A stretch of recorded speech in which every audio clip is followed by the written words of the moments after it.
Boum, boum, boum.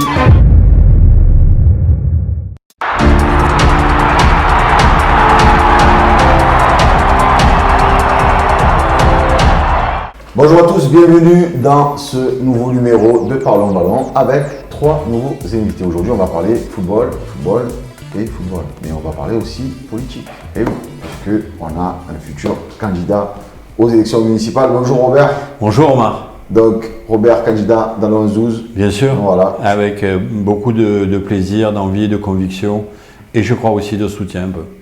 Et tu soutiens donc Bruno Gilles. Je suis bien évidemment avec Bruno Gilles, où il m'a fait confiance pour conduire les listes sur le 11 et 12e arrondissement. Je ne le décevrai pas. Nous travaillons bien ensemble, la main dans la main, nous sommes très complémentaires. Et il y aura d'autres têtes de liste qui s'inscriront dans cette même définition. Avec des beaux tacles au conseil municipal, il y a 2 jours, on va en parler. Jean-Marc Ferry, ancien footballeur professionnel, vainqueur de la Coupe d'Europe. Ça fait vieux quand tu dis ça. Et consultant pour M6, W9 et ONTV. Salut Jean-Marc. Salut Omar, salut à tous. Et le DJ Deschamps du football amateur, c'est beau hein. Il a gagné beaucoup, il a fait beaucoup de montées, c'est DJ Kamizuli. Salut DJ. Salut Omar, salut à tous. Messieurs, merci d'être présents. Hein. Alors, on va commencer cette émission par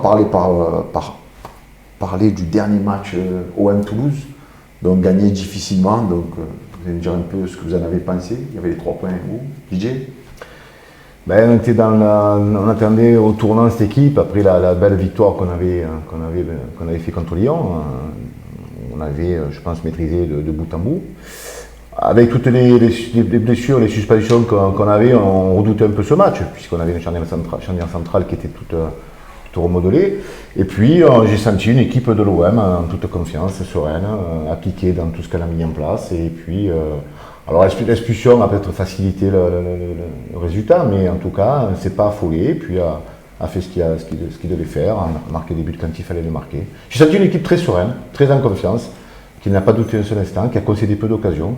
Et bravo à eux, bravo, c'est bien, on est 2e, c'est très très bien pour l'Olympique de Marseille, surtout avec l'effectif qu'on a. Ouais. Jean-Marc? Oui, moi je serais un petit peu plus critique que Didier sur le contenu du match. Je pense que cette expulsion nous a fait beaucoup de bien, à 11 contre 10. Évidemment, on avait un vrai avantage, mais sur la première mi-temps, il y a eu quand même peu de tirs, peu d'occasions, des deux côtés d'ailleurs. Toulouse, qui avait une équipe extrêmement offensive, ils n'ont pas été très dangereux. Et malgré nos changements, notamment sur le plan défensif, on a concédé peu d'occasions. Bon, on était plus parti sur un 0-0 à mon sens, sauf en fin de match où il y a eu la rentrée de Radonjic qui était tout à fait logique, du petit Germain qu'on fait du bien. Et il fallait le faire puisqu'on était en supériorité numérique et Maxime Lopez, c'est pas vraiment un ailier droit, c'est le moins qu'on puisse dire. Donc c'était logique qu'il fasse rentrer les attaquants qui ont fait la différence. Robert? Dans le contexte dans lequel se trouvait l'OM, je trouve que le résultat est très flatteur. Et avant toute chose, quand on fait un match, d'abord on le joue pour le gagner. Et donc ça, c'est une grande satisfaction. Deuxième satisfaction, c'est que Villas-Boas n'est pas dans un environnement qui est optimal aujourd'hui. Il a des joueurs suspendus, des joueurs blessés, des joueurs contrariés, et il arrive à rassembler, à créer une dynamique, à mettre une osmose, mettre de la convivialité dans le vestiaire. C'est tout à son honneur. C'est le plus beau recrutement qu'ait fait l'Olympique de Marseille, avec Benedetto qui est à la hauteur. Hein. Et chaque fois là, dès qu'il est un peu servi, il exploite toutes les situations. Peu, effectivement, Jean-Marc a raison, peu de tirs, peu de situations. Mais l'important, c'est de mettre au fond. Ils ont mis au fond. Et ils sont surtout sur une trajectoire très très dynamique de tous les derniers matchs qu'ils ont fait. Et les prochains matchs, Brest, bien sûr, il ne faut pas chuter, il ne faut pas faire une erreur dans le parcours. Contre Angers, 3e, c'est un peu l'équipe qui surprend ce début de championnat, qui est bien positionnée. Je ne vais pas beaucoup parler d'elle, mais qui est difficile à bouger. Et ensuite, on reçoit Bordeaux. Si on arrive à faire 3 matchs là et à les gagner, franchement, je pense qu'on ne peut pas faire beaucoup mieux avec l'effectif, avec l'environnement qui est le nôtre. Avec une grande satisfaction, c'est que le public marseillais sera aux anges. Et c'est tout ce que nous voulons. En parlant de Bordeaux, on a quelqu'un sur le foot qui a joué et à Bordeaux et à l'OM. Sur des matchs particuliers, Jean-Marc, Bordeaux. On m'en sort toujours, j'allais dire la cassette. Le fameux match Bordeaux-OM à l'époque de la Grande Guerre Tapie-Bèze. 3-0, quand tu marques. 3-0, je fais un doublé et j'aurais pu faire le triplé parce que je mets un penalty mais j'en rate un. Mais c'est vrai que quand je signe à l'OM, je raconte toujours cette anecdote, les supporters de l'OM, ça a été très compliqué à faire accepter parce que comme j'avais flambé sur ce match-là, qui était le match vraiment, tout le monde parlait de ce match-là, c'était... Je t'ai fait chambrer Culor, je crois, non? Et je me suis fait chambrer par JP, Papin, par Guéguette aussi évidemment. Et ils m'ont dit, tu nous fais chier, tu nous as mis la misère quand on a gagné 3-0, t'as intérêt d'être bon chez nous, quoi. En gros, c'était ça le message. Donc au départ, les supporters de l'OM, c'était compliqué à les remercier, mais j'ai quand même réussi Normal, ouais. en faisant les 2 années de Ligue 2 où on a quand même des grands souvenirs avec notre descente un petit peu aux enfers, entre guillemets, et puis l'année du titre, finalement champion de France et champion d'Europe, On le dit pas assez, mais qui reste gravé à jamais. vous avez, parce qu'on en a parlé notamment avec Jean-Charles de Boulon, mais vous avez quand même sauvé le club. Parce qu'il faut se rappeler qu'à l'époque, quand on était en 2e division, la première année on termine premier, on n'a pas le droit de monter. Ouais. Et si on terminait ne serait-ce que 3e, je crois qu'on était. C'était hallucinant, il y avait des problèmes à l'époque. C'est Jean-Claude Godin le maire, après, justement. Oui, il a été président. Il a été président, j'ai été administrateur d'ailleurs avec lui de l'Olympique de Marseille pendant quelques temps. Cangioni, celui qui avait créé les téléfoot, qui était aussi dans. Pierre Cangioni, Jean-Michel Et Ripac. la 2e année, vous terminez 2e derrière Caen, et là vous montez, vous sauvez le club. Ouais. On avait une drôle d'équipe, hein. Il y a que 2 internationaux.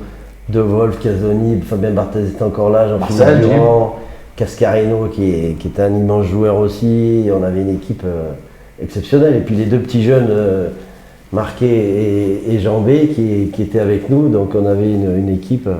Et c'était pas une vraie Ligue 2 pour nous, parce que quand on allait dans les petits villages, petites villes comme Niort, comme Sedan, Charleville, Mézières, Saint-Brieuc, ils étaient tous pour nous. Hein. Alors sur 8000 personnes ou 10 000, il y avait 9000 Marseillais, quoi. C'était incroyable. Évidemment, avec l'aura de l'OM dans toutes les villes de France, c'était une Ligue 2 un peu particulière pour nous. T'as rappelles JJ de cette époque? Ah oui. Ben, moi, je suivais l'Olympique de Marseille, bien entendu. Quand tu es Marseillais, je suis l'Olympique de Marseille et j'ai des souvenirs, moi, puisque on en parlait souvent avec Marcel d'ailleurs, Marcel Gip, et ses meilleurs souvenirs à Marcel, quand j'ai eu la chance de parler avec lui de Monaco, de Bordeaux, tout ça, il me disait, ben, juste que tu as envie de me dire, voilà, Jean-Marc, c'était la montée en Ligue 2 avec l'Olympique de Marseille. Puis les 2 matchs Coupe d'Europe, Olympiakos et Sion, tu peux en croiser. Sion qui a la boulette de Casoni avec Barthez. Oui, sinon on serait qualifié, mais on avait fait 2 énormes matchs là. Et puis on était en Ligue 2, on avait mis 3-0 à Olympiakos, on avait fait un super match. Et à l'époque, tous les supporters, il y avait une ambiance fabuleuse et beaucoup de supporters à Olympia me reparle très souvent de ces 2 matchs-là. Et le stade à l'époque, il était en travaux, le premier stade qui a été refait. C'était pas beau, Robert, hein, quand même. Moi, ce qui me plaît beaucoup dans ce que dit Jean-Marc et Didier, c'est le rayonnement de l'Olympique de Marseille. C'est-à-dire qu'il laisse personne indifférent à l'extérieur, qu'on soit même en 2e division, on est accueilli, on est acclamé. Donc ce rayonnement de l'Olympique de Marseille rejaillit positivement sur la ville. Il y a des retombées sur la ville. Il ne faut pas méconnaître l'impact du football sur la bonne humeur des Marseillais, sur la bonne vie des Marseillais et le développement économique de la ville. C'est pour ça qu'il faut faire un grand Olympique de Marseille. Mais on aura peut-être l'occasion d'y revenir au tout à l'heure, quand on parlera du stade, quand on parlera de l'avenir de ce grand club. Il faut le mettre sur une autre trajectoire. Avoir aujourd'hui l'Olympique de Marseille avec d'excellents joueurs, avoir des bons matchs et avoir des victoires, c'est vachement important. Mais est-ce qu'on ne peut pas avoir un projet qui intègre aussi l'Olympique de Marseille, ce grand club, dans une autre définition qui peut aller percoler dans les quartiers, associer des gens. L'OM, c'est Marseille, Marseille, c'est l'OM. Mais il y a des tas de gosses dans les quartiers qui ne peuvent pas jouer au foot parce qu'ils ne sont pas adaptés physiquement, parce que ce n'est pas leur environnement qu'ils peuvent se faire. Mais ils adoreraient porter le maillot blanc et bleu. La loi, ils ont fait par exemple avec la Castellane, il y a OM Attitude aussi. Il y a des choses, après bon, l'OM ne peut pas tout faire non plus, mais je pense qu'avec les partenariats aussi... Très certainement, ouais. Mais les jeunes que j'évoquais ne sont certains physiologiquement pas faits pour faire du foot. Et pourquoi on leur interdit de faire du hand à l'OM, du volley à l'OM, du basket à l'OM? Il y a une autre configuration à faire. Toi, tu veux faire un gros club, ce serait bien un club omnisport, un peu comme Barcelone, etc. Avec la possibilité de porter les couleurs de l'Olympique de Marseille. C'est un vrai rayonnement en Europe, c'est une dimension extraordinaire de ce club et de notre ville. Il faut qu'il s'ouvre. Oui, le foot, oui, mais le sport d'abord. Aussi. Gigi, tu voulais rajouter? Oui, je voulais rajouter, et je rejoins un peu Robert, et sous le couvert de Jean-Marc, si je dis des bêtises, il m'arrêtera, à cette époque-là, de cette équipe-là, c'est la seule année, je crois, où il y avait autant de Marseillais. Il y avait Jean-Christophe Marquet, Marseillais pure souche, Amadan Jambé, des quartiers. J'ai eu la chance, plus cher, qui représentait avec Didier Wakaboué, qui arrivait d'Andoum. Il y avait Libra, il me semble, non? Marc. Il y avait Marcel Dib, qui représentait. Saint-Marcel. Saint-Marcel, qui représentait le Marseillais qui avait réussi dans le football professionnel, Bordeaux, Monaco, international. Et sans compter d'autres. Dimeco, il était pas loin. Non, il n'y avait pas Azuar aussi, non? Je sais pas. Azuar, il y avait Ludo Azuar, il y avait peut-être aussi Joël Cantona, non? Qui a joué au Cantona. Donc on se retrouvait vraiment dans ce contexte aussi, marseillais, de joueurs pur souche marseillais.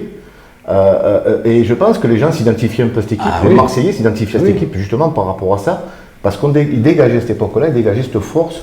Et tous ceux qui accompagnaient ces jeunes, Jean-Marc, Cascarino, Casoni, tous ceux de Wolf, se sont mis dans ce truc-là de joueurs, Bruno Germain, Jean-Philippe Durand, de gens marseillais, quoi. De gens marseillais, et ça tirait l'équipe vers le haut. Et c'est ça qui était beau. Et moi, quand j'allais voir l'OM à cette époque-là, je prenais autant de plaisir de voir l'OM là que quand ils étaient en première division. C'est ça. Mais c'est ce qu'on disait avec Jean-Charles de Boulon. L'OM, c'est pas que le 26 mai 93. Bien sûr, c'était l'apothéose. Mais l'OM, c'est aussi les minots qui ont sauvé le club. Bien sûr. Que moi, je trouve qu'il devrait avoir quand même un statut. Quand il joue au stade de Livonne. C'est aussi la D2, vous, parce que cette équipe était particulière. Il y avait les vieux briscards. Donc on a dit, toi, Germain, Marcel, Manu, Amoras aussi. De Wolf, il avait 36 Michel ans. De Wolf. Voilà, et il y avait les tout jeunes, le pauvre Wakaboué, Amada Jambé qui était. C'est un bel amalgame. Et à l'arrivée, voilà, c'était. Et cette année-là. Et vous jouez même en Reebok à l'époque. Oui, c'est ça. Et cette année-là, je ne sais pas si j'ai des bêtises, Jean-Marc, tu vas m'arrêter peut-être. Cette année-là, il y avait eu un match de Coupe de France, Andoum à l'Olympique de Marseille, C'est vrai. au Vélodrome. Tu n'étais pas en Doum, toi. J'étais blessé. Il y avait José Nigo, l'entraîneur. Ouais. Et c'était, moi j'étais dans les tribunes, je regardais, je disais, tu te rends compte, un Olympique de Marseille, Andoum, au stade de Vélodrome, c'est quand même beau. C'est quand même assez extraordinaire de se remémorer ça. Didier a raison. On avait toutes les couleurs de Marseille qui étaient représentées au travers ses joueurs, avec sa dimension. Il vaut mieux avoir des Marseillais, les faire monter, leur donner les moyens de s'exprimer, que d'aller chercher des Strootman qui nous coûtent une fortune et qui ne fait rien. C'est sûr. Alors, qu'est-ce que vous pensez ? Je suis tout à fait d'accord. On est d'accord, je pense qu'on est tous d'accord. On va parler d'un sujet qui revient sur le tapis en cette période électorale, c'est la vente du stade Vélodrome. Alors, vous allez me dire chacun ce que vous en pensez en tant que Marseillais, en tant que footeux, en tant que aussi politique, mais en tant que Marseillais. Robert, toi tu avais déclaré, notamment dans la Provence, avec le Vélodrome, on a été cocufié, on devra rembourser 12 millions d'euros par an pendant 35 ans. Ça, c'est le contrat partenariat public-privé de la façon dont le deuxième stade Vélodrome avait été fait et avait été organisé. Alors, est-ce qu'on doit vendre le stade Vélodrome ? Je crois qu'aujourd'hui, il faut se replacer dans le contexte d'aujourd'hui. On doit penser sur notre histoire, sur ce qui a été notre vie, des Provençaux, des Marseillais, avec ce qu'on représente chacun. Mais les choses évoluent, les mentalités évoluent. Aujourd'hui, on ne conceptualise pas les choses comme on le faisait au siècle dernier. Et aujourd'hui, je pense que se pose la question de la cession du stade Vélodrome. Et j'y suis, comme Bruno Gilles, favorable. Aujourd'hui, on doit permettre de mettre cet outil dans les mains de ceux qui sont les professionnels du football, qui tournent autour du football pour gérer cette entité, pour créer des effets dynamiques autour. Et ce n'est pas une collectivité de pouvoir gérer ça aujourd'hui. Ça atteint les sommets. Il y a des enjeux financiers importants. La ville est une collectivité. Une collectivité ne peut pas se gérer comme une entreprise privée, comme agir. On est lent, c'est difficile. Or aujourd'hui, le stade Vélodrome, c'est un outil merveilleux de communication, c'est un outil merveilleux de sport, c'est un outil merveilleux événementiel. Et donc, je crois qu'il faut s'ouvrir et ne pas avoir peur de mettre sur le marché le stade Vélodrome. ça coûtera des centaines de millions, très certainement. Il faudra trouver une table ronde, enfin un tour de table pour que tout le monde puisse venir apporter sa contribution. Je ne pense pas qu'il y ait simplement une entité qui puisse le faire, mais je crois qu'aujourd'hui, le moment est venu de se poser la question de savoir s'il ne faut pas céder le stade de Vélodrome et mettre à disposition de ceux qui sont des professionnels dans ce domaine. C'est éminemment important. Par contre, le partenariat à faire avec eux, c'est d'intégrer dans le partenariat qui nous liera avec la session avec eux, d'apporter des contributions complémentaires pour faciliter les jeunes dans les quartiers, pour faire des équipements complémentaires à côté. En vendant le stade de Vélodrome, on va refaire complètement le palais des sports. Et le palais des sports peut être agrandi, modernisé, et y mettre à l'intérieur des manifestations sportives qui seront complémentaires avec le stade de Vélodrome. Alors, on parle Robert, Open 13, d'un mot. on tourne le table, parce que sinon on va pas avoir le temps pour... Open 13, Open 13, c'est le tennis, on le fait là. Mais pourquoi ne pas imaginer qu'on puisse faire les compétitions de tennis en plein milieu du stade Vélodrome dans la période estivale? On peut tout faire aujourd'hui. On fait tous les sols possibles, imaginables. On peut le monter. Il n'y a pas que pour Madonna. Ouais, je vais juste rappeler qu'aujourd'hui le stade n'appartient pas aux Marseillais, puisqu'il appartient à Réma et Bouygues, donc les Marseillais le payent sans ce qui nous appartienne, et que par exemple la fête des écoles qui se faisait auparavant ne se fait plus, voire ne se fait pas obligatoirement, et que l'OM n'a peut-être pas... alors là, Didier, je te pose la question à toi. Toi, en tant que Marseillais, en tant que supporter, tu penses que ça fait partie des bijoux de famille qu'il ne faut pas vendre, ou est-ce que tu penses que tant qu'à faire, c'est plus à nous, donc... Parce que là, on paye pour quelque chose qui n'est pas à nous. Oui, non, moi je suis à l'ancienne, je rejoins un peu ce que dit Robert. Je pense que ce stade doit appartenir aux Marseillais et il doit revenir à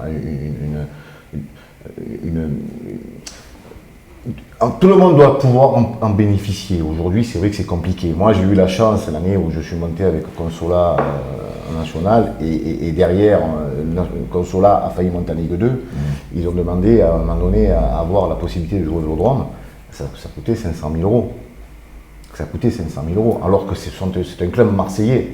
Comme la Caïole, quand il a dû faire son 32e de finale à Marseille. Voilà. Donc je pense qu'aujourd'hui, je n'ai pas les tenants, les aboutissants, les comptes, ce que ça coûte. Moi, je pense que ça de Vélodrome... Alors c'est entre 12 et 15 millions, hein, Robert? C'est énorme. Hein, c'est énorme, d'autant plus qu'on sait qu'aujourd'hui, dans tous les quartiers marseillais, on manque cruellement de stades, on manque cruellement de moyens, on manque de piscines, on manque de gymnases, on manque de... Il y a eu un... Je ne vais pas rentrer dans la politique parce que je dirais des choses qui peut-être qui ne plairaient pas, mais il y a eu des choses qui ont été faites à Marseille qui est dramatique. On a ce magnifique stade de l'Or qui est à côté du Vélodrome, qui a coûté 18 millions d'euros. 18, il faut le dire, 18 millions d'euros. Il n'y a aucune équipe de football qui peut jouer dessus, ne serait-ce qu'un match de Coupe de France. C'est réservé à l'athlétisme. Non, il est réservé à l'athlétisme, mais sur une compétition majeure, Coupe de France. Tu parles par exemple, un Atlético Toulon, 32e. Ben, tu ne peux pas jouer à Delors, parce qu'il manque 1 mètre. 18 millions d'euros. Je parle sous le couvert de Robert, peut-être qu'il est au courant. 18 millions d'euros. Robert, il reste sans voix là. Voilà. 18 millions d'euros investis sur un stade qui est magnifique. Je ne sais pas si vous le voyez, ce stade, très bien. Qui ne peut pas être mise au service des footballeurs marseillais parce qu'il manque 1 mètre. Parce qu'à l'époque, il y a une personne qui était responsable des sports qui n'a pas jugé et qui n'a pas trouvé l'intelligence de se dire mais quand même, on a des clubs comme Andoum qui ont fait un parcours de Coupe de France l'année dernière, ils ont été obligés de jouer à Istres, qui ont payé une location du stade. On a des clubs comme Consola, comme la Caïole, comme d'autres, tous clubs marseillais, qui peuvent faire un parcours, qui sont obligés de s'exiler, alors qu'on a un outil exceptionnel. Et quand je dis ça... Jean-Luc Mengalon, que tu connais très bien, a dit ici dans Ballon Ballon que le maire de Marseille lui a dit « je ne veux pas de deuxième club à Marseille ». C'est Jean-Luc qui l'a dit... Mais clairement... mais non, je ne dois pas dire je veux ou je veux pas. Non, mais le sport se régule. Comment on dit on veut pas d'équipe de basket en première, on veut pas d'équipe de on veut pas de volley, on veut pas de rugby, déjà on ne m'emmerde pas parce qu'il faut des stades, il faut des enfin, pourquoi les Marseillais n'auraient pas le droit de pouvoir faire du basket, notre équipe de foot qui monte, etc. Bien sûr. Enfin, chacun doit pouvoir se développer. Moi, je trouve que je suis de l'avis de Robert. Je pense que tout cet argent, si le Vélodrome est vendu, effectivement, ça va bénéficier à toutes les infrastructures. Il y a beaucoup, moi, je je connais pas mal de quartiers de Marseille avec des clubs qui sont en grande souffrance par manque justement de stades, ils n'ont rien, ils n'ont pas d'argent. C'est vrai, bon, la vitrine c'est l'Olympique de Marseille, mais tout autour il y a un boulot monstre à faire. Et pourquoi pas profiter justement de cette manne-là pour développer les infrastructures, pour donner de l'argent à ces clubs. N'oublions pas que c'est le football amateur qui fait vivre, c'est la masse qui fait venir, c'est pas la vitrine, c'est pas le football qu'on voit à la télévision, c'est tout le reste, tous ces bénévoles dans tous les quartiers. Et là, on aurait besoin de cette manne financière qui peut être effectivement très bénéfique. Alors Didier, je voulais juste rajouter, moi qui œuvrais que dans le football amateur, on a un professionnel, on a un monsieur de la politique qui connaisse un petit peu mieux que moi que tout ça, mais moi je dis qu'il a raison Jean-Marc, le football amateur, à Marseille, il n'est pas assez aidé. J'ai eu la chance d'entraîner un club national. On jouait à 20h. Jean-Marc, il est manager de Toulon, il joue à 20h le vendredi soir. C'est dur d'amener du monde aujourd'hui au stade parce qu'avec tous les matchs à la télévision, mais si tu les mets dans les meilleures conditions, les supporters, peut-être qu'ils viennent un peu mieux ou plus volontiers. Quand tu joues à 20h à la Martine, avec l'autoroute qui passe à côté, un terrain qui n'est pas couvert, que tu joues en national, que tu es le deuxième club de Marseille, que quand tu poses la question de dire est-ce qu'il ne serait pas possible de mettre un toit pour que les gens puissent, s'il pleut, ne pas se mouiller, s'il fait froid, être un peu abrités, on te répond qu'on n'a pas les moyens. On te répond qu'on n'a pas les moyens. Donc je rejoins un peu ce que dit Robert. C'est une aberration. C'est une aberration. Quand tu continues à monter en national. on a gagné la Coupe du Monde et on a organisé le ouais. Donc, moi je peux t'en parler, Omar, moi j'ai pas de prétention ni en politique, ni en... Moi je dis ce que je ressens et ce que j'ai vécu.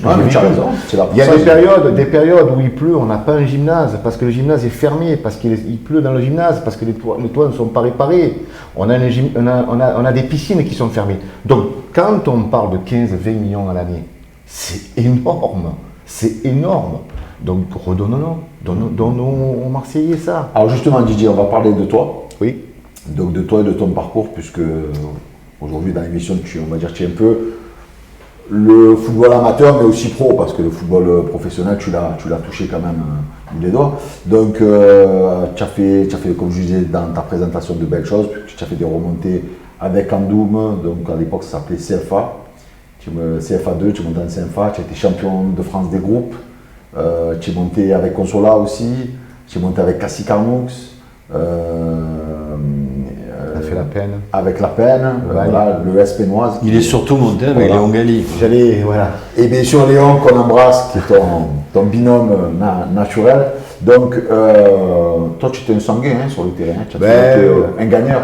Il y avait la sagesse avec l'âge Léon et la fougue avec moi, donc on avait ce binôme intéressant qui avait toujours le paternaliste. C'était le ticket chic, le ticket choc. Et moi j'allais au feu. Quand il fallait dire les choses aux joueurs, je le disais. Quand il fallait bousculer tout le monde, je disais les choses. Je faisais ce qu'il fallait pour qu'à un moment donné, me remuer un peu les consciences. Et Léon, il avait ce côté un petit peu sagesse, un petit peu en retrait. Il y avait la main de velours et la main de fer. Et on a fonctionné comme ça pendant 20 ans. Justement, comment on arrive à faire autant de montées et gagner des titres que tu as eu avec Léon, que j'associe avec toi, avec toutes les difficultés du football amateur, on le sait, on ne va pas se mentir, l'argent déjà, parce que les mecs quand ils viennent jouer, genre l'amour du maillot, ça reste quand même un truc, mais bon après il y a toujours le truc social à prendre en compte, c'est-à-dire que le mec il ne travaille pas, il veut que le club il fasse un contrat, machin. Comment on arrive à jongler avec tout ça? C'est compliqué, parce que tu ne gères pas que des footballeurs. Non. Tu as tout les à côté. Non. Ben justement, c'était cet apport, Robert l'a soulevé tout à l'heure, de Marseillais, c'était cet apport de joueurs marseillais. Parce qu'on a un vivier exceptionnel, nous, ici. On ne s'en rend pas compte, mais on a un vivier exceptionnel. Énorme. Bien sûr. Et d'ailleurs, il y a tout le monde qui vient nous chercher les joueurs ici. Tous les recruteurs, ils viennent à Marseille pour prendre tous les bons petits joueurs. Donc, dans la période où nous, on a commencé à travailler, on avait cet apport de joueurs de quartier, de la région, qui avaient ce potentiel. On les a pris, on les a formés, on leur a fait confiance. Et puis doucement, après notre notoriété s'est mise en route, on a eu les résultats, et puis après on est monté de division, et puis quand tu montes de division, c'est plus facile d'attirer des bons joueurs qui sont marseillais, qui jouaient en pro et qui voulaient revenir dans leur ville, et qui, à un moment donné, on leur vend un projet, et qui adhèrent à leur projet. J'ai eu la chance d'avoir Ludo Azuar, moi, qui revenait, qui avait fait 300 ou 400 matchs, Ligue 1, Ligue 2 confondus, il a joué une année avec nous à Cassis Carnoux.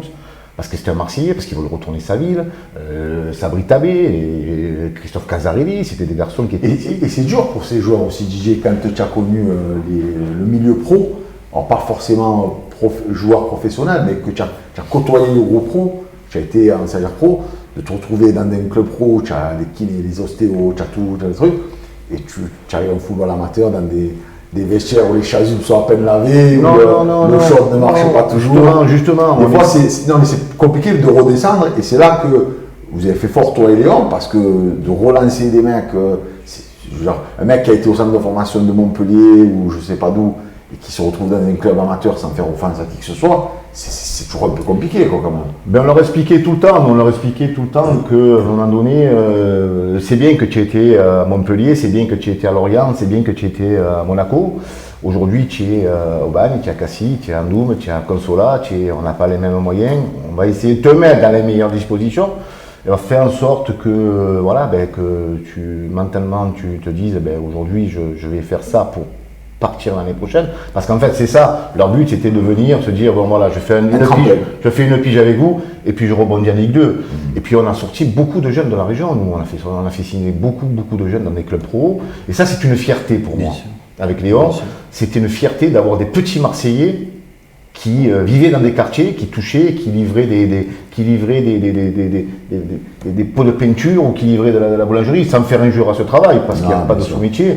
Mais du jour au lendemain, de les voir sur un banc professionnel, dans des matchs professionnels, à la télévision, c'est une fierté pour nous. Donc oui, ça n'a pas été facile tout le temps, ça n'a pas été facile tous les jours. Jean-Marc il va te le dire d'autant plus que il est confronté à ça aujourd'hui, mais c'est gratifiant de pouvoir aider un petit Marseillais, un jeune qui a envie de réussir. Attention, on a eu des problèmes, parce qu'il y en a qui ne veulent pas, il y en a qui veulent tout sans travailler, mais d'avoir cette possibilité d'aider des petits jeunes à trouver un travail. Parce que moi aussi, des fois, je leur disais, les gars, 25 ans, 26 ans, c'est bon, arrêtez, il faut trouver un travail aujourd'hui. Un travail qui va t'assurer ton avenir, qui va t'assurer... Mais après, comme il a dit Tourelle au sujet de Neymar, tu n'es pas leur père. Exactement. Mais on a fait en sorte d'avoir cette mixité de Marseillais, des gens qui voient de l'extérieur aussi, pour tirer et pour donner le maximum aux équipes. Moi, je te tire mon chapeau, et parce que c'est vraiment pas simple du tout. C'est ce qu'il y a de plus beau quand tu es coach, de façon de tirer la quintessence de tous les joueurs que tu as. En plus, si c'est des Marseillais, tu es encore plus fier. Et de les voir après, évidemment, dans le monde professionnel, quand tu es coach, il n'y a rien de plus beau. Mais tu sais, je voudrais juste 2 secondes rebondir sur l'année où on monte avec... on en parle dans la deuxième partie, parce qu'on est obligé on se retrouve juste dans la deuxième partie de Parlons Ballon pour parler de tout ça et de tout le reste. À de suite.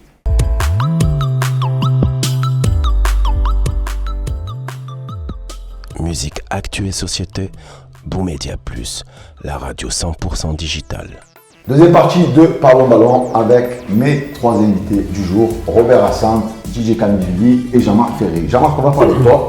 Donc je vous disais tout à l'heure, tu as été footballeur professionnel. Un peu. Voilà. Tu as joué au Auxerre. 23 ans, c'est pas beaucoup. Non, ça va. Tu as joué à la Auxerre où tu as connu le grand Giroud. Plus que connu, parce que j'ai habité chez lui quand j'avais 14 ans. Carrément, le vrai paternel, le vrai patriarche. Là, il n'avait pas le choix, À l'époque, il n'y avait pas de centre de formation à la JA. C'était pas évidemment l'Auxerre que tout le monde connaît aujourd'hui. Et il a dit à mes parents, moi je suis de la région de Roanne, il a dit votre fils il a les pieds en or, j'en ferai un international. Et j'étais le premier qui l'ai formé avant Basile, Bollier et Cantona. Et il a tenu par. Avec l'état d'esprit de l'abbé Deschamps. Oui. Ouais. Et tu t'es relancé là-bas, parce qu'après tu es retourné. J'étais formé à la JA. Tu as été formé. J'étais un des plus jeunes joueurs à jouer en Ligue 2, parce que j'avais 16 ans et demi, je jouais en Ligue 2. 18 ans, j'étais en Ligue 1. Premier match de la JA contre Saint-Etienne, en plus de Platini, où j'ai 18 ans. J'emmène pas large. Ouais. On se souvient toujours de la fin de sa carrière et de son premier match en Ligue 1. Et après, je suis parti à Bordeaux et puis après à l'OM. J'ai fait une petite pige aussi à Martigues. Je vais te laisser. Je vais te laisser. Peut-être. Non, mais c'est travailler sans fiche et puis je suis en train de. Non, t'inquiète. Ça me plaît. Je peux travailler sans fiche parce que ton histoire, je la connais par cœur.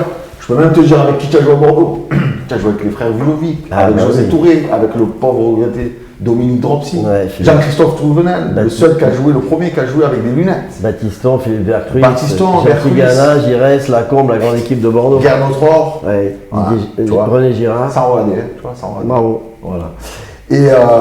Et toi, la particularité que tu as dans ta carrière, c'est que tu as connu quand même des grands messieurs du football, Giroud à Auxerre, J'ai Claude vu. Bèze à Bordeaux Ouais. et Bernard Tapie à l'OM. Et puis les entraîneurs comme Raymond Goethals 2 fois, je l'ai comme entraîneur quand on est champion d'Europe avec l'Olympique de Marseille, puisqu'il arrive en cours de saison. Et puis on fait une grande année avec lui à Bordeaux, avec Bernard Pardo. C'est vrai qu'il faisait l'équipe ou pas? Ah, c'était. Je peux le dire, il y a prescription. À Bordeaux, il faisait plus l'équipe à Bordeaux qu'à l'OM avec Bernard. Ça, c'est Oui, ça c'est. c'est plus compliqué. Je Avec pense Bernard. que c'est déjà tombé dans le domaine Ouais, public. Avec Bernard Tapie, c'était un peu plus compliqué de faire l'équipe. Mais c'est un personnage extraordinaire. Puis Giroud, j'ai eu Aimé Jacquet 3 ans aussi à Bordeaux, qui était un homme merveilleux. J'ai eu Henri Michel Hidalgo en équipe de France. Enfin, j'ai eu vraiment des coachs exceptionnels. En équipe de France, ton plus grand malheur, c'est qu'il y avait Michel Platini à ton poste en fait. Il était comme toi. Pas ouais, simple. Tu disais, Ouais, même pas origine simple, que toi, parce que- même poste que toi. Ouais, mais alors, quand je rentre en équipe de France 18 ans et demi, c'est vrai qu'on commence à parler de moi à Auxerre. Je fais des grands matchs, et puis donc mes origines italiennes, Platini, le petit club, moi c'était Auxerre, lui c'était Nancy, après il est parti à la Juve. Alors, origine donc d'Italie, mais enfin plus, parce que lui c'était ses grands-parents, moi mes 2 parents sont nés dans le Piémont, donc je suis un vrai fils d'immigré, mais ils sont arrivés après à Saint-Étienne, mon père quand ils avaient 22 ans avec mes parents. Et après, évidemment, numéro 10 comme lui sur le terrain. Donc il y a eu, effectivement, les journalistes me sont tombés dessus, entre guillemets, disant on a trouvé le nouveau Platini, c'est Ferreri, l'héritier. Donc j'ai des livres chez moi encore qui relatent tout ça, des articles, j'en ai plein le bureau. C'est fatigant à chaque fois. Ben, moi, ça m'a Platini, Oui, les mais nouveaux ça m'a- Zidane, les ça m'a nouveaux. desservi en fait. Ça m'a desservi parce que j'étais vraiment un minuscule par rapport à un homme, à un garçon et un joueur Ouais. comme Michel Platini qui était presque le meilleur joueur du monde de l'époque quand il était à la Juve. Quand on a fait l'Euro 84 où il a mis ses 8 buts, il était exceptionnel. Champion d'Europe aussi. Hein. Oui, avec l'équipe de France, ouais, c'est le premier titre qu'on a eu avec l'équipe de France avant la Coupe du Monde. Alors, à ce sujet, j'ai reçu Manuel Amoros il n'y a pas longtemps, et qui disait qu'on oubliait souvent, on parlait souvent dans le carré magique de Platini, Giresse, Tigana, mais il dit on oubliait souvent Tchouki. Tchouki, c'était Gengini. Tu es d'accord avec lui? Oui, il y avait vraiment de très bons numéros 10 à cette époque-là. Et il y avait aussi Gengini, Ah oui. ouais, effectivement. C'est des joueurs, ça. Et Philippe Vercruis après, notre génération à nous, José Touré, Daniel Bravo. Ouais. Mais c'est vrai que c'était quand même c'était compliqué. C'était compliqué parce que l'après Coupe du Monde du Mexique, où justement tous les anciens comme Rocheteau, Bernard Lacombe, Michel, Platini, Maxime Bossis, ils s'arrêtent. Nous, notre génération à nous, cette époque-là, c'était pas du plaisir de venir en équipe de France. Rappelle-toi les déclarations de Cantona sur Henri Michel. Bon, on va pas y répéter oui. tout. Et c'était cette période que j'ai vécue moi, le 86-88, où on n'est pas qualifié pour Et l'Euro. toi, tu as la particularité quand même, tu as connu la génération Platini, Oui, la tienne. j'étais un des plus jeunes à Et l'époque vous êtes- avec Bruno Bellone. On Ouais. était un des plus jeunes à être en équipe de France Et avec vous êtes un peu les précurseurs du football français, puisque on sait Ouais. que 93, finalement, Didier, c'est ce qui a mené derrière 98, C'est vrai. 2018. C'est vrai. Robert, Impressionné par les deux CV footballistiques de nos amis. Moi, j'ai rien dans ce domaine. J'ai pas été membre d'un club de foot parce que j'étais et tu trop te rappelles de mauvais. l'époque quand même. Et je suis toujours admirateur et admiratif de ce qui a été fait, de ce qui a été fait, parce que je regardais les matchs, le Mexique, on regarde. le France-Brésil, Enfin, tout le monde en toute parle. cette histoire-là, je l'ai vécue, quoi. Les pénaltys histoires, du France-Brésil, alors, c'était quelque chose. Hein. des histoires dans les vestiaires, justement, il y en avait déjà. Alors j'ai reçu. Michel qui disait on ne joue pas Ouais. si on n'a pas la prime pour les chaussures, autrement on passe les 3 bandes au cirage noir pour pas qu'on les voit. Enfin, il y a toujours eu des histoires, Alors, mais j'ai toujours été j'ai reçu aussi admiratif de tout ici ça. Franck Dumontel, qui est l'époux de Samia Gali, mais qui est un Qui est un ancien joueur. pro, qui a joué à Créteil, et il me disait, en tant que passionné, pas spécialement, qu'il a plus vibré avec justement les générations 82, 86 J'allais y venir. que 98. Didier, tu en penses quoi?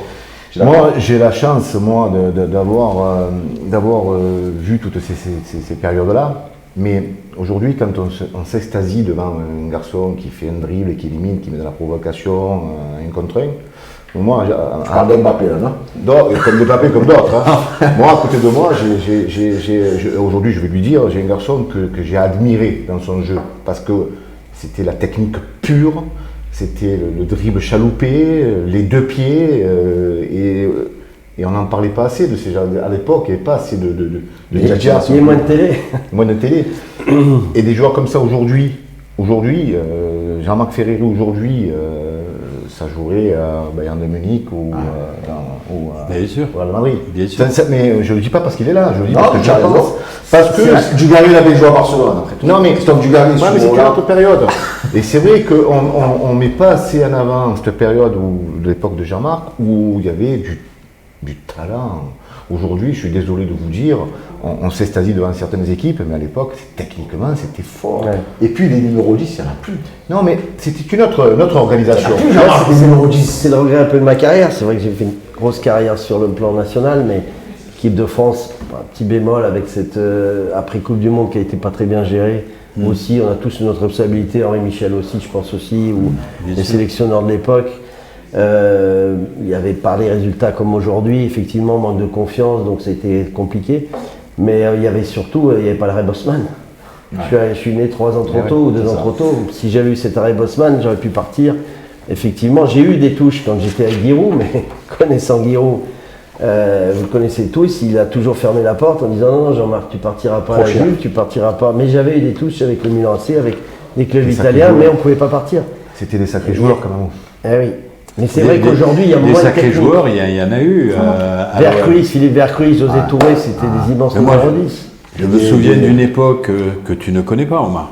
Mais j'ai étudié quand même le football. Tu n'étais pas né, mais allez voir au stade de Vélodrome, l'ancien, l'historique stade de Vélodrome, OM Ajax d'Amsterdam avec Cruyff qui jouait dans l'équipe en Coupe d'Europe, au stade de Vélodrome, et les joueurs de chez nous. 72, je crois que c'est. Ouais, et on a perdu 4-2 chez nous. Il fallait voir comme c'est un balai quand ils jouaient. Ils se mettaient à jouer leur jeu, ils montaient tous en même temps. On parle de Johan Cruyff quand même. Mais oui, mais il avait tous les autres à côté. C'est lui qui Il avait tous les autres à côté. Ouais, bien sûr. Et l'OM jouait mais un jeu extraordinaire. Ça allait vite. Et Joseph Scoblar, c'était pas Oui, mal. tout à fait. Il y avait tout ça. C'est magnifique. On perd 4-2. Tout le monde était debout. On applaudissait les équipes. Le spectacle qui était donné était fabuleux, fabuleux. Et ça, je l'ai toujours dans les yeux. Moi, si je peux me permettre, j'étais jeune, hein, j'avais 17 ans en 82, quand on fait la demi-finale de la Coupe de France, du Monde, pardon. Alors, vous n'avez pas répondu à ma question. Oui, vous êtes plus, en fait, vous avez plus vibré pour 82, Mais 86. moi, je croise plein de gens dans les rues ou ailleurs. Après, c'est pas générationnel. Beaucoup de gens sont nostalgiques. Hein. Non. Tu as raison de le souligner. Beaucoup de gens me disent on préférait ta génération, la génération des Platini, le France-Brésil, qui était magnifique. Zico, le bleu et les blancs, Socrates, quand on gagne au pénalty, Luis Fernandez met le 5e pénalty. Moi, je suis dans le rond central, je suis le 6e. Hein. Derrière le Luis Rad, j'y vais. Donc, je suis comme ça. Il y a 85 000 personnes à Guadalajara, des millions de téléspectateurs. Jean-Marc, Je peux te dire il a une cul monumentale. Ah ouais. Il touche le poteau, il touche le bol, il rentre. Non, ça c'est celui de Bellone. C'est Bellone. Ah, Mais ce France-Brésil-là, avec cette équipe du Brésil, on parle du France-Brésil évidemment 98, l'équipe du Brésil de 86 c'était 100 fois plus forte. Après, le France-Brésil de 2006, il est pas mal aussi quand même. Là où on gagne. Oui, sur mais la passe décisive de Socrates, Zico, Junior, Careca, ils avaient une équipe de fou. Ce que je veux dire simplement, moi, c'est que on parle de nostalgie, hein, je te la fais courte, c'est que dans la période de Jean-Marc, dans toutes les nations, il y avait des grands joueurs. Oui. Des très grands joueurs. La Pologne, l'Italie, l'Allemagne, qui avait tout ça. Parce que La France avec les Giresse, les Ferreri, les Platini, les Lacombe, les Tigana et j'en passe. Et Fernandez, parce qu'on oublie, mais Luis Fernandez c'était quand même un pur essentiel de ce carré magique. Le carré magique. Voilà. Donc toutes les équipes européennes, ils avaient des grands joueurs. Aujourd'hui, tu regardes l'Angleterre. C'est plus que ça a été. Ça a pas été. Le Brésil, il y en a marre, qu'on connaît. Après le reste, c'est Thiago Silva, tout ça. L'Italie, c'est plus l'Italie d'avant. Cette génération, chaque match que tu voyais, Enfin, moi, j'étais extasié devant leur jeu. Tu devant leur- t'enthousiasmais. J'étais enthousiasmé par le jeu qu'ils proposaient, mais les deux équipes, les deux nations, il y avait du jeu. Tu avais Nations, Et l'Argentine. Ouais, et l'Argentine. Moi, j'ai eu la Ah, chance de jouer ouais, 3 c'est- fois contre Maradona. Bordeaux-Naples ou le Grand Naples de l'époque, tu vois. Et c'est pour ça que je suis sensible à ton écharpe, là où il y a marqué Napoli. Quand Maradona gagne la Coupe de l'UEFA, nous avec Bordeaux, on perd 1-0 à Bordeaux. en 89. Ouais, 88 je crois, oui, 89. Et on perd et on fait 0-0 à São Paulo à 10 contre 11, que Tounel se fait expulser.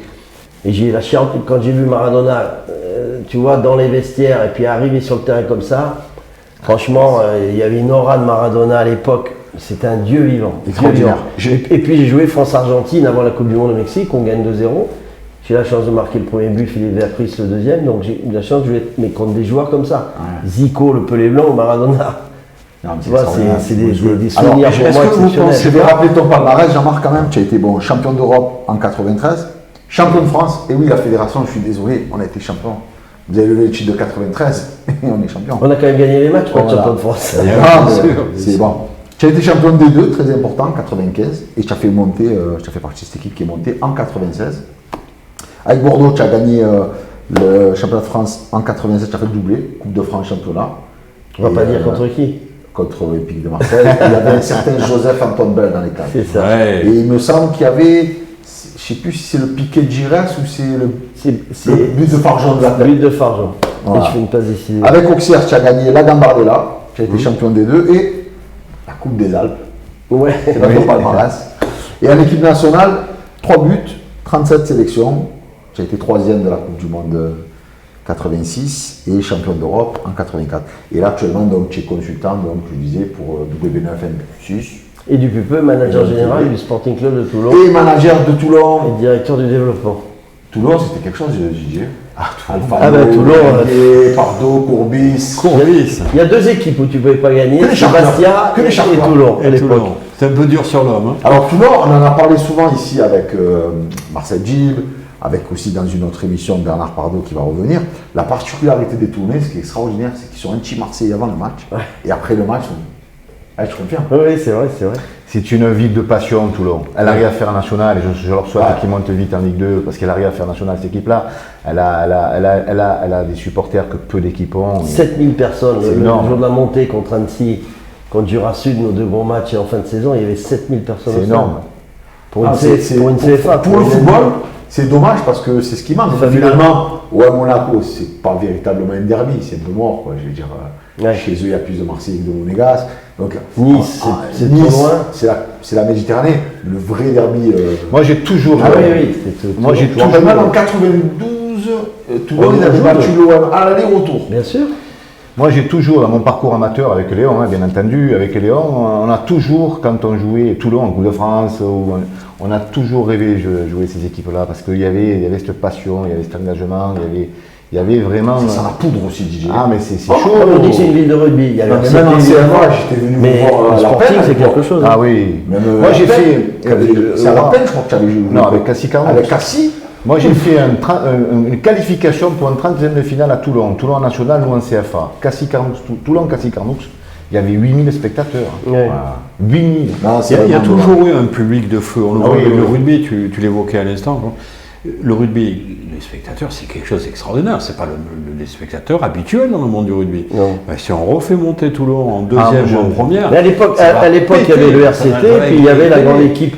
Il y a énormément de grands joueurs qui sont passés par le Sporting. David Ginola, Berpardo, Oui. Comboiré, des Lyonis, bien sûr. Il y en a Enfin, un, je suis sûr, vous l'avez oublié. Un Argentin que Tapi avait prêté. Leonardo Rodriguez. C'est vrai. Et il était super. Il était parti à Nîmes. ouais. Non, Oui. Tapi l'avait prêté à Ouais, Toulon. et Toulon aussi. Et après, il était Ouais, parti à parti. Nîmes. Et c'était un super joueur. Il avait fait mal au PSG. Omar, je voudrais leur poser une question, là, parce qu'on a parlé un peu de la nostalgie qu'on a hier, du foot, qu'on a regardé, qu'on a admiré, mais aujourd'hui, vous n'avez pas le sentiment, je me tourne vers vous, qu'avant il y avait de la liberté dans le jeu, il y avait vraiment de la folie qui était dans le jeu, et alors qu'aujourd'hui, tout est cadenassé, tout est verrouillé, où chaque joueur doit faire ce qu'il doit faire comme il doit le faire, et on ne voit plus ce spectacle où on avait des moments de folie, de dribble, d'enthousiasme sur le terrain.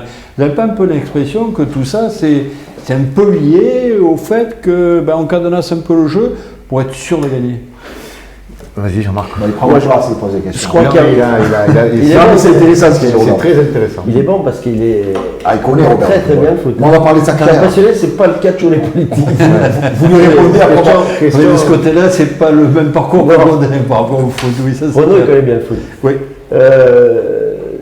Je pense tout simplement parce qu'il y a moins de talent, Robert. Oui. Il y a moins de talent sur le terrain, il y a des joueurs qui sont plus physiques. Tu vois déjà le physique des numéros 6, des défenseurs centraux, déjà c'est 1m90, même dans les équipes de jeunes. Donc déjà le football a évolué là-dessus. De mon époque, il y avait quand même beaucoup plus de petits gabarits, de vifs. Il y en a aujourd'hui beaucoup moins. Dans notre championnat de France, si tu vas en Espagne, en Italie, tu retrouves des Insigné, il y en a des petits gabarits dans l'équipe de la Squadra Azzurra. En Espagne, il n'y a que ça. Il y a Fabregas. Les créateurs en même temps, Jean-Marc, ils ont toujours été pas grands. Non. Voilà. Hein. Mais même les défenseurs espagnols sont pas tous immenses. Donc nous on a, je pense, un vrai problème là Ouais, aussi. je te rejoins. Je pense aussi, et c'est vrai quand on parlait du côté nostalgie, on a soulevé l'équipe de 93 de Ligue 2, 80. Tu t'as loin, 93, mais 94, Ligue 2, 94, Voilà. 95. Ben, il y avait de sacrés joueurs dans son équipe. Aujourd'hui, tu prends une équipe de Ligue 2, elle est très moyenne, techniquement c'est très faible. Donc aujourd'hui, les entraîneurs, qu'est-ce qu'ils font? Comme il y a une obligation de résultat, parce que malheureusement, économiquement, il faut que ça reste avec les droits télé et tout, qui n'existaient pas à l'époque. Aujourd'hui, si tu n'as pas les droits télé, tu meurs, tu es mort. Donc, ils font des schémas pour ne pas prendre de but. Et s'ils ont une occasion, ils vont la jouer à fond pour mettre au fond, mais ils ne se soucient pas du spectacle. Ils ne se soucient pas du spectacle. Tu vois, Alors, championnat, Robert, championnat de calendrier de Ligue 1, quand tu vois des équipes en Angers, Reims, j'ai rien contre ces équipes-là, mais quand tu vois qu'elles sont en tête, elles sont très bien placées, avec peu de moyens, des joueurs inconnus, ça prouve quand même qu'il y a un nivellement des joueurs et des valeurs. Ouais, Angers troisième de. Il y a de surtout, Ligue 1. il y a surtout la Ligue 1. Il y a une question sur le niveau de la Ligue 1. Robert, puisque l'émission tourne, on va parler de toi. Donc toi, tu es un vrai Marseillais. Oui. Tu as grandi, donc tu es issu d'une famille immigrée italienne. Oui, Par le je crois père. qu'on est tous ici Par le père italienne. et espagnol par la mère. Tout à fait. Mes Et tu es grands-parents maternels n'ont jamais parlé le français. Et tu es né donc du côté de la Cayolle, Oui, tout à fait. voilà, À dans le Beauvallon. bidonville, et d'une cité d'urgence qui s'appelait le À camp côté. de À côté. l'Arena. Ouais, Tout à fait. Donc tu as joué au ballon, mais jamais dans un Non, club. j'étais Mais pas bon. tu as toujours aimé le football. J'ai toujours aimé le sport, le foot. Je suis allé au stade Vélodrome. La première fois que je suis allé tout seul au stade Vélodrome, je devais avoir 12 ans, 10 ans, 12 ans. Tout seul avec les copains. On n'avait pas d'argent pour rentrer. On se faisait accompagner par un adulte qui nous prenait, qui nous amenait. Et Pendant qui nous longtemps, mettait... c'était jusqu'à 10 ans, mais même on avait 15 ans. Ouais, nous on a fait ça pendant quelques années. Ça. Et nous, alors, des fois on allait dans les virages, des fois c'est des quarts de virage quand c'était mieux, mais ça dépendait surtout avec qui on tenait la main. Quoi. Alors, tu as commencé une carrière de commercial pendant une dizaine d'années à peu près. Oui. Puis tu as commencé en politique depuis 1983. Tu es... Oui, je suis toujours jeune, si c'est ce que tu veux dire, je te remercie. Mais quand on dure, c'est bien en même temps. Quand on a une passion, il faut la commencer, quelle que soit la passion qu'on fasse. Que ce soit la passion du foot, que ce soit la passion de la musique, que ce soit la passion d'autres choses. Il y en a qui sont orfèvres de leurs mains. Ben moi, je suis rentré dans le monde politique, ça m'a passionné. Je garde encore beaucoup de naïveté, d'utopie. C'est ce qui me permet d'avancer et je crois qu'un homme ou une femme politique sont là pour essayer d'améliorer la vie de nos concitoyens. C'est le vœu que j'exprime, car pour moi, faire la politique, c'est permettre à tout un chacun de vivre plus belle la vie ici. Donc tu as été conseiller général. Vachement sensible, hein, Omar. Très sensible aux arguments qu'on peut développer sur l'affect, sur l'humain, etc. Ouais.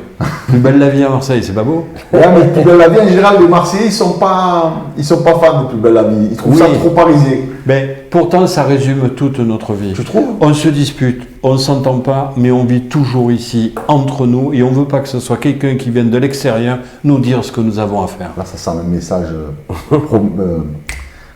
Pas de parachuter à Marseille. Voilà, on l'a compris. Laissez-nous nous régler nos propres affaires. Bon, donc pour cette campagne, donc je disais tout à l'heure dans ta présentation, donc tu es candidat dans l'11-12 où tu as déjà été maire, Oui. avec Bruno Gilles, Oui. et qui est, donc on le sait, en concurrence avec Martine Vassal Oui. pour avoir J'allais dire l'homologation, non, plus dans le football. On va voir Les clés de la mairie. Non, L'investiture. non, non. L'investiture, Non, merci, non, Didier. non, les clés de la mairie, c'est que le peuple qui le donne. Or, aujourd'hui, certains pensent qu'ils l'ont déjà. Non. On mène un combat et on voit à la fin celui-ci qui amène la victoire. Vous êtes, vous deux grands spécialistes, quand on commence un match, on sait qu'on l'a déjà gagné et à la fin on a perdu 3-1, on se demande encore comment ça a été fait. Certains devraient avoir un peu plus d'humilité dans l'environnement, pas penser que tout est fait, tout est verrouillé, tout est déjà donné. Laissons la parole aux Marseillais, quels qu'ils soient, de tous les quartiers, de tous les arrondissements, et peut-être il y aura des surprises, et pourquoi pas la surprise Bruno Gilles. Alors, justement, un petit retour en arrière te concernant. En 2014, donc tu te présentes. Oui. Tu es face à Valérie Boyer, clairement dans le Oui, réseau.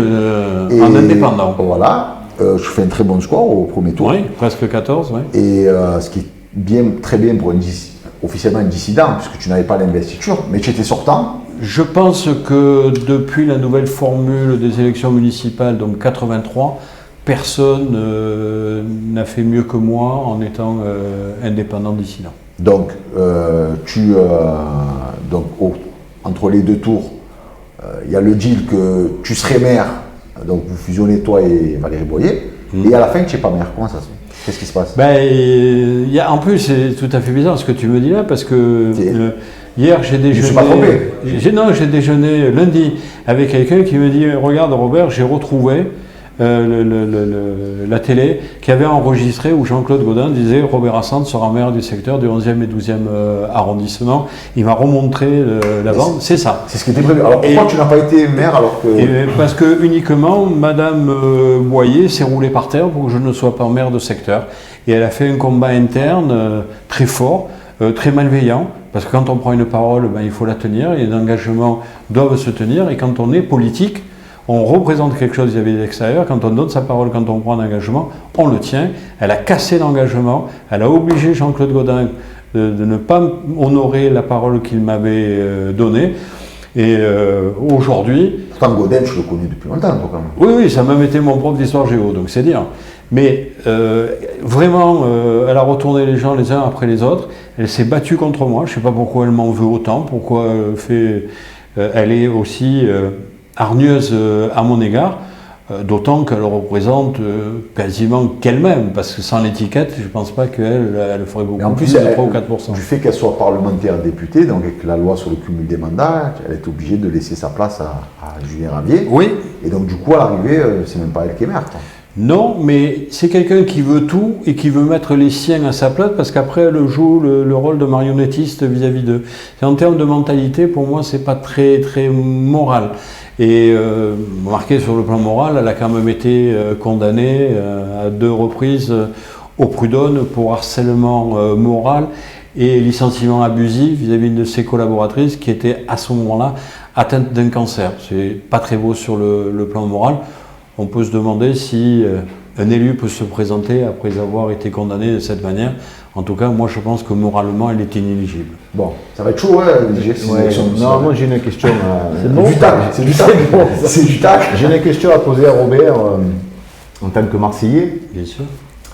On a bien compris que tu soutiens Bruno Gilles. Oui. Et moi j'aimerais savoir. Donc alors, juste puis préciser, à l'heure où on enregistre l'émission, il y a la commission d'investiture qui va décider dans quelques Qui heures. n'a pas encore statué. Oui. Qui va dire qui sera. Moi je ne sais pas combien de personnes on est suivi là, et j'aimerais te poser cette question. Si demain on a la chance d'avoir Bruno Gilles comme maire de Marseille, qu'est-ce qu'il va apporter de nouveau aux Marseillais? Parce que c'est vrai que Gaudin, ça fait plus de 30 ans qu'il est là, non?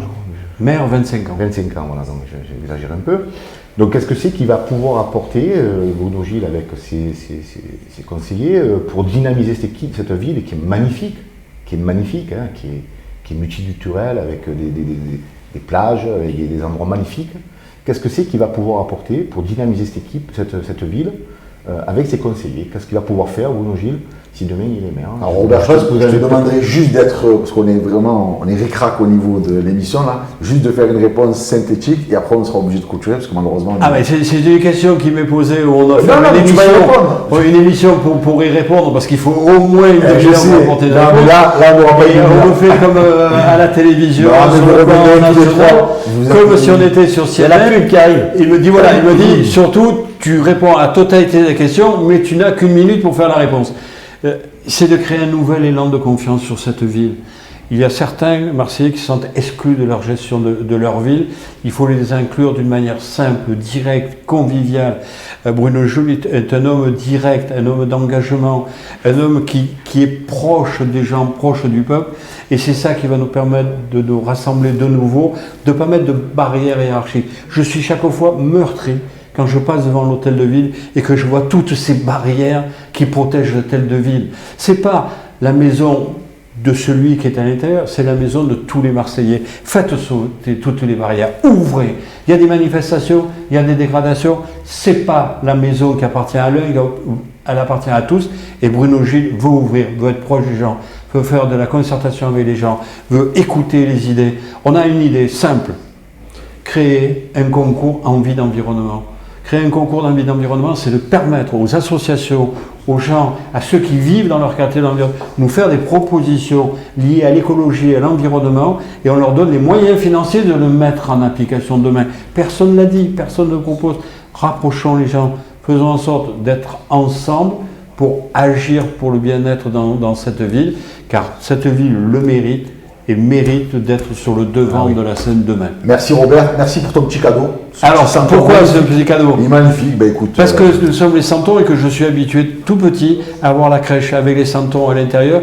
C'est une vraie tradition pour les chrétiens ou pour les païens, mais en même temps, c'est lié directement. C'est un objet qu'on m'a souvent offert, ce Santon, ou d'une autre marque, ou différent. Celui-ci, pourquoi? Parce qu'il symbolise totalement ce que je suis, l'écharpe tricolore, qui me fait ma fierté, qui fait la fierté de ma famille, qui est issue d'immigrés italiens et espagnols. Vous imaginez, un des leurs porte une écharpe tricolore depuis tant d'années. C'est une fierté. Merci Robert. Voilà, c'était pas Carlos Moser et Jimmy Copo, les tacs, c'était Robert. Ça, c'est pas mal.